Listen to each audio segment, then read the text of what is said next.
Selamat pagi. Salam sejahtera bagi kita semua. Salve. Perkenalkan, nama saya Josefa Junita Jaban, SPD. Saya mengajar mata pelajaran Pendidikan Agama Katolik pada SMA Negeri 7 Maluku Tenggara.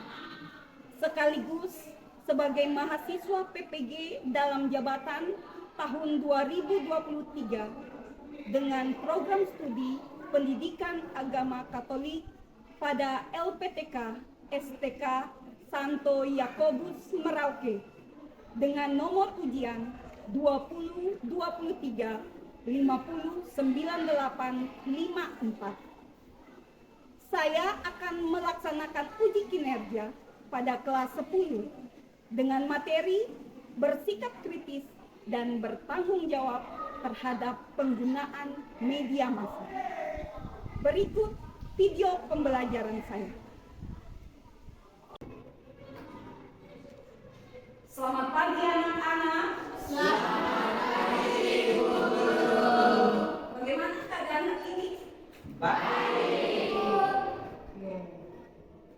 Nah anak-anak sekalian, sebelum kita masuk dalam pembelajaran kita kali ini, mari Ibu undang kita berdiri, kita berdoa membuka kegiatan pembelajaran kita pada hari ini. Nah, doa kita hari ini akan dipimpin oleh Maria Sari Berian. Silakan. Mari guru dan teman-teman, sebelum kita memulai kegiatan kita pada pagi hari ini, mari kita awali dengan doa. Dalam nama Bapa, Dalam nama Bapa dan Putra dan Roh Kudus. Amin. Ya Allah, puji dan syukur kami haturkan kepadamu. Begitu banyak pilihan dalam hidup ini. Ada yang dapat menjauhkan dari kami, tetapi ada juga pilihan yang membuat kami semakin dekat kepadamu. Demi Kristus Tuhan dan pengantara kami. Amin. Dalam nama Bapa, dalam nama Bapa dan Putra dan Roh Kudus. Giver, hari ini semuanya hadir? 2 apa 1? 1 isi Bu. 2 apa 1 isi? Anastasia Pelaubun, Victoria Wulan Pelaubun, Stefania Borla, Hadir Ibu. Antonius Siteun, Ada Bu. Katarina Hui, Hadir Ibu. Infantriani Siteun. Nah, anak-anak sekalian masih semangat? Masih Ibu. Untuk lebih semangat lagi, undang kita berdiri, kita menyanyikan bersama selamat pagi dan tepuk semangat. Siap semua? Siap. Selamat pagi siswaku, apa kabar? Baik. Selamat pagi guruku, apa kabar? Baik. Selamat pagi siswaku. Selamat pagi guruku. Selamat pagi semua, apa kabar? Baik. Oke. Luar biasa.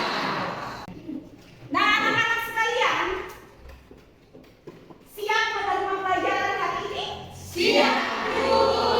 Siap menerima materi pendidikan agama Katolik hari ini? Siap.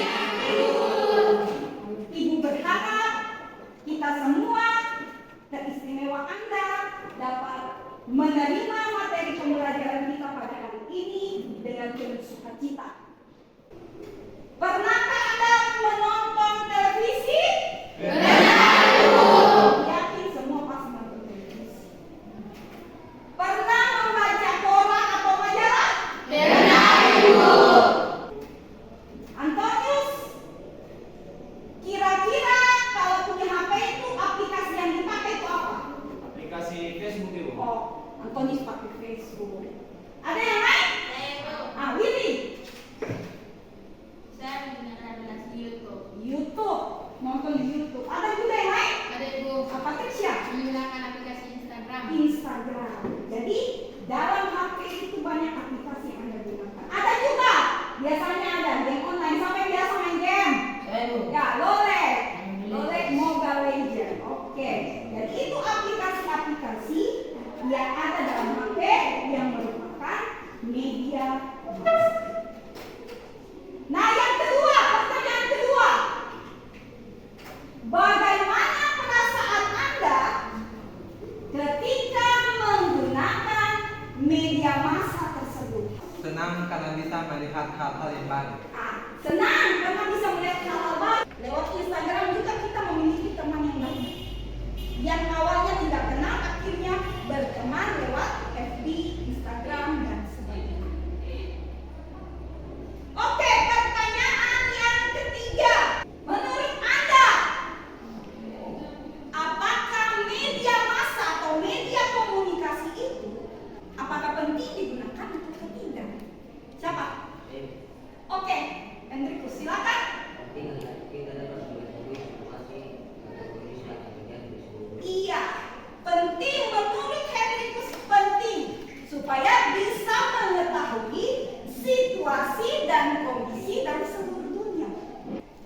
bertanggung jawab terhadap media massa.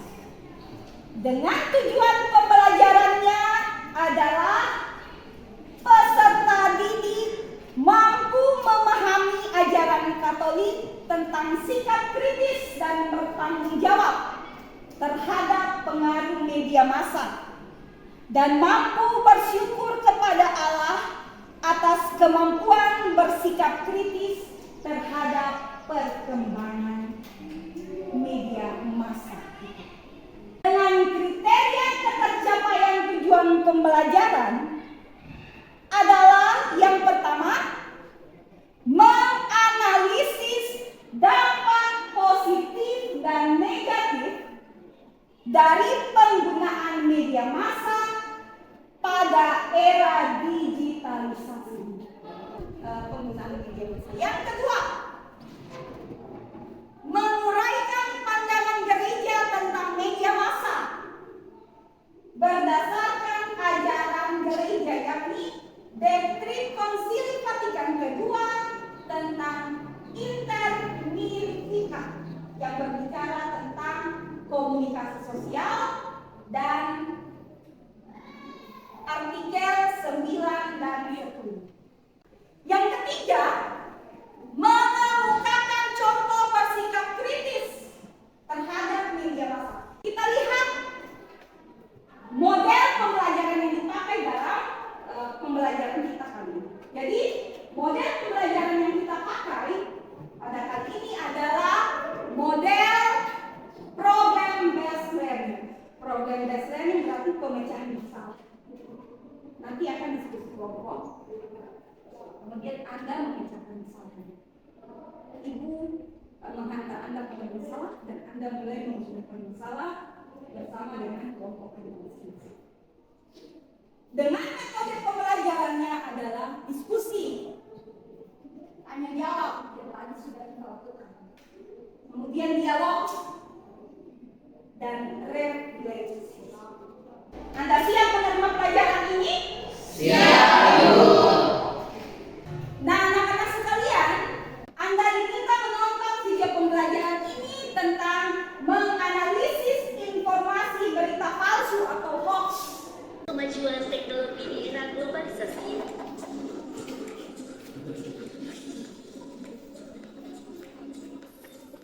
Hubungan pemanfaatan media sosial utama di media online. Salah agar bisa memenuhi pesannya benar. Adalah membuat masyarakat merasa tidak aman, tidak nyaman, dan kebingungan. Dalam kebingungan, harus mengenal hal dasar-dasar kecukupan informasi. Sekarang Ibu akan bertanya kepada Anda berhubungan dengan video pembelajaran yang tadi Anda tonton. Yang pertama, Ibu mau tanya, menurut Anda dari video pembelajaran tadi, apa arti hoax? Saya Ibu. Theodora, silakan. Pemberitaan bohong dan informasi yang direkayasa. Pemberitaan bohong dan informasi yang direkayasa. Menurut saya, berita hoax adalah upaya memutarbalikan fakta dan tindakan mengaburkan informasi yang sebenarnya. Iya. Jadi itulah pengertian dari hoax. Itu pemberitaan bohong, pemutarbalikan fakta, pengaburan informasi dan lain-lain sebagainya. Oke, yang kedua, pertanyaan yang kedua. Apa dampak berita hoax dalam kehidupan sehari-hari? Ya, dampak. Berita hoax dapat membuat orang mengambil keputusan yang salah dan tidak benar. Ya. Pertanyaan yang ketiga. Apa yang diharapkan dari generasi muda? Oke, silakan. Dapat dengan cerdas memilih informasi yang diterima dalam media sosial.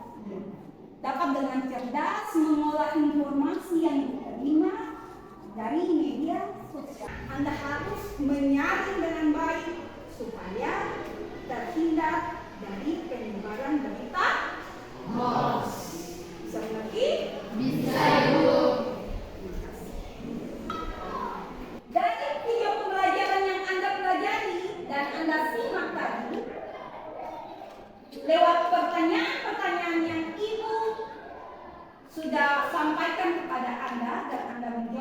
baik sekali. Nah, kita lihat bahwa pada umumnya kaum remaja itu dia mempunyai rasa ingin tahu yang tinggi. Oleh karena itu dia mencoba hal-hal yang baru, termasuk media massa.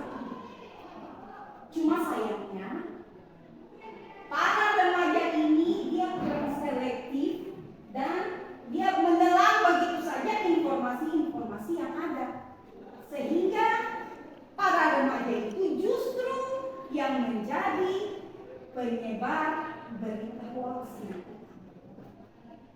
Oleh karena itu, lewat pembelajaran ini, para remaja itu perlu mendapat bimbingan. Mereka yang pakai HP itu harus mendapat bimbingan.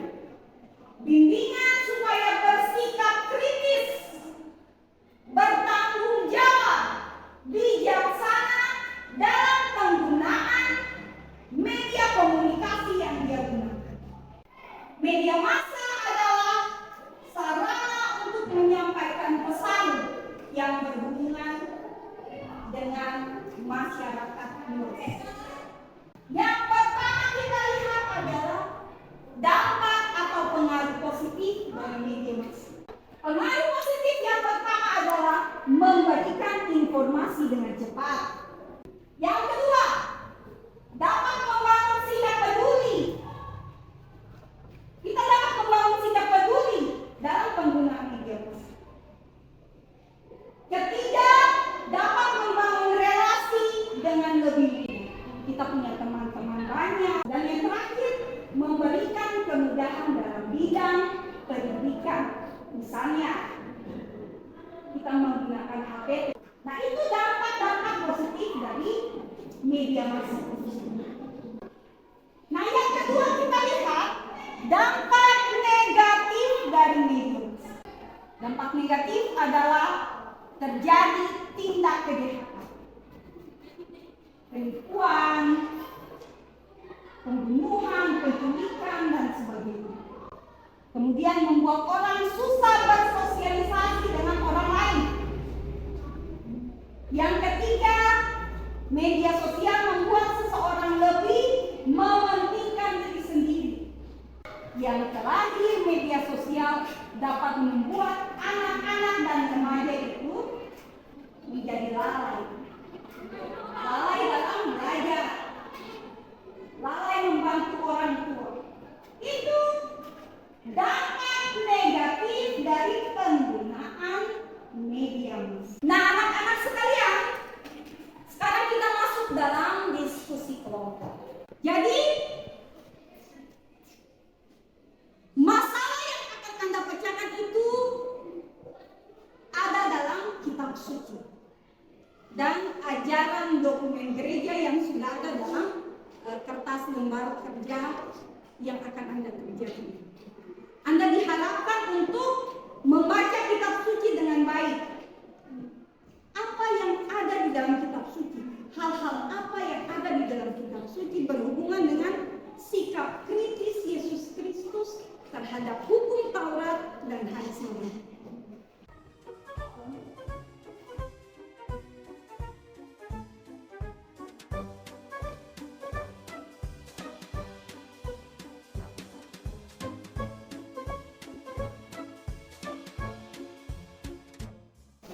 Jadi diskusi ini diharapkan kerja kelompok ini Ibu berikan waktu 10 menit. 10 menit semua sudah selesai. Siap? Siap.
Salah satu kewajiban memakai media komunikasi adalah menampilkan nilai keutamaan.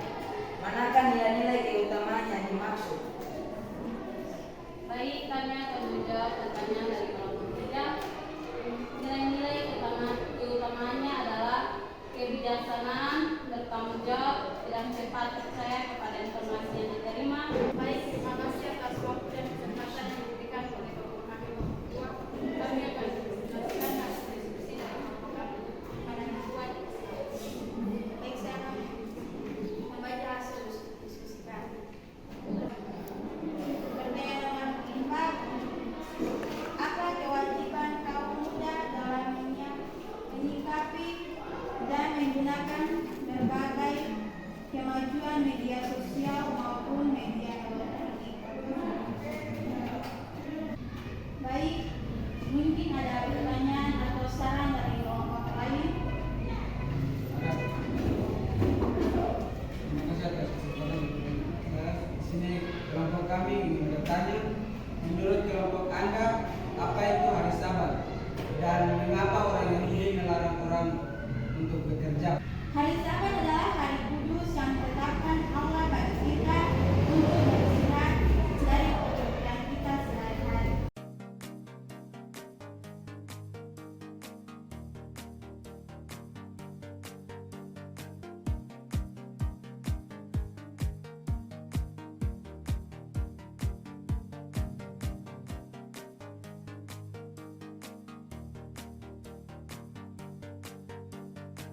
Terima kasih atas kesempatan yang diberikan kepada kami kelompok 4. Kami akan memberikan terima kasih.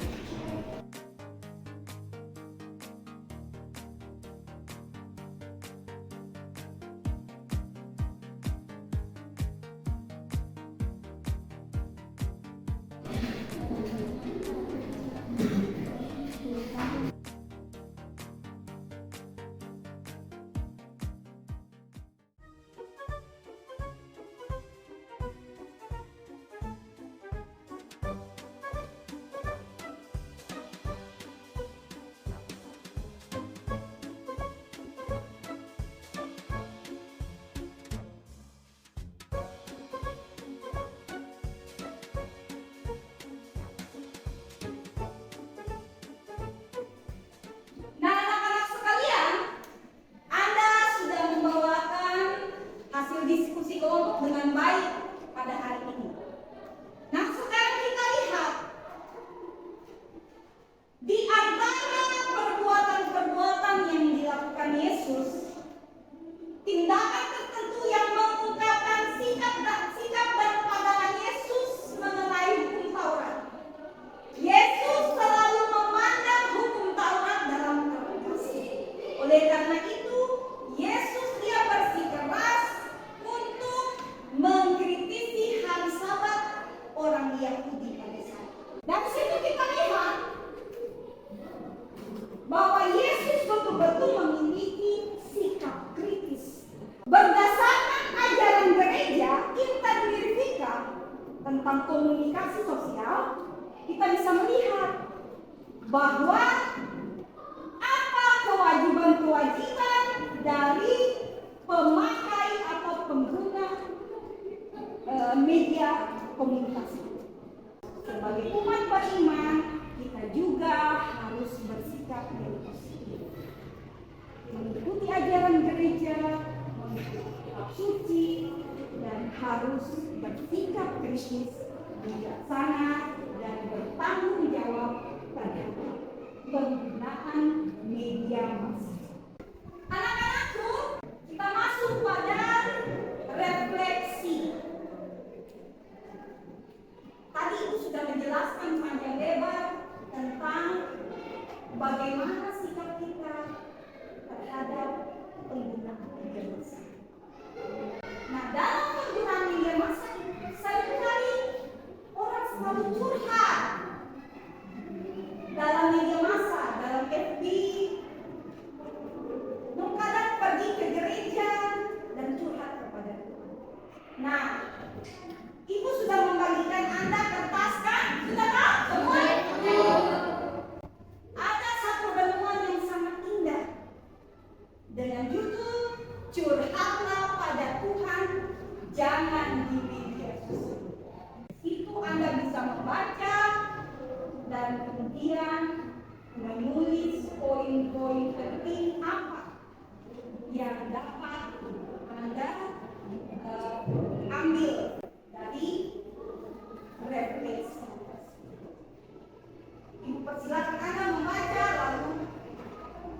kedua, satu poin-poin tertentu berkaitan dengan renungan tersebut.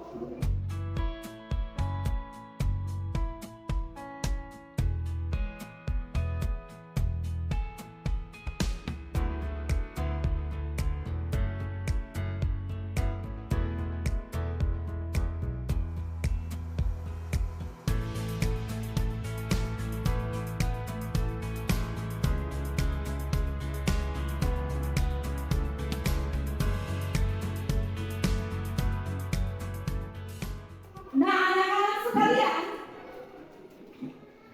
setelah kita mengikuti pembelajaran kita pada hari ini, mulai dari video pembelajaran, diskusi kelompok, sekarang Ibu akan memberikan kesimpulan dari apa yang kita pelajari hari ini. Nah, kita lihat setiap manusia harus memiliki sikap kritis terhadap semua informasi yang kita terima. Ingat, sebagai pengguna media massa, kita harus menyaring selektif terhadap informasi-informasi yang ada. Mengapa?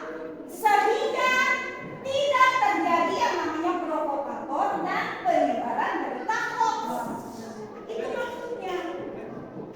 Oleh karena itu, yang paling dan harus dimiliki oleh pengguna media massa adalah dia harus punya sikap kritis. Sikap kritis itu apa? Sikap kritis adalah memilih-pilih atau memilah-milah dengan benar mana yang baik dan mana yang buruk, mana yang benar dan mana yang salah dalam informasi-informasi yang kita terima dari media massa. Itu adalah sikap kritis yang harus kita miliki. Nah, dari situ maka kita bisa melihat dampak positif, dampak negatif apa yang akan kita alami kalau kita tidak bersikap kritis atau bertanggung jawab terhadap penggunaan media massa. Nah, sekarang anak-anak kita masuk dalam penilaian. Ibu akan membagikan soal dan Anda mengerjakan masing-masing.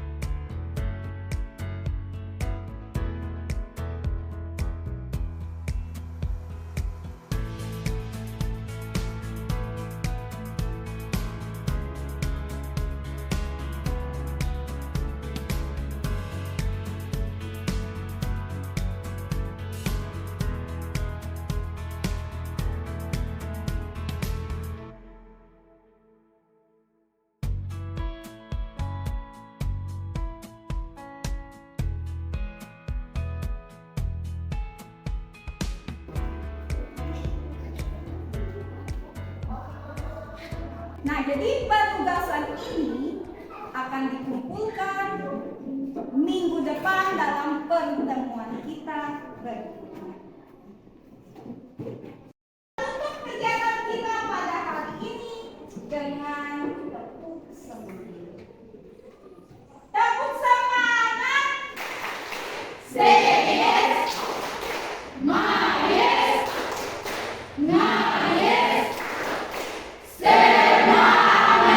Yes. Oke, kita berdiri, kita tutup kegiatan pembelajaran kita ini dengan doa.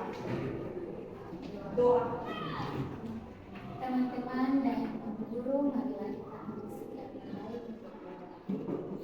Dalam nama Bapa, dan Putra dan Roh Kudus. Amin. Allah Bapa yang Maha Pengasih dan Penyayang, tak henti-hentinya kami mengucapkan puji dan syukur kehadirat atas perlindungan penyertaan yang begitu besar Engkau berikan. Saat ini Tuhan, kami telah selesai dengan kegiatan proses belajar mengajar kami hari ini. Semoga kiranya apa yang telah Ibu berikan kepada kami, tidak kami bawa dalam masa setelah kami, dan semoga kami menjadi orang yang berguna untuk Dia.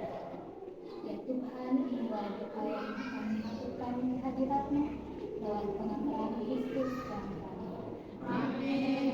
Dalam nama Bapa dan Putra dan Roh Kudus. Amin. Selamat pagi semua. Selamat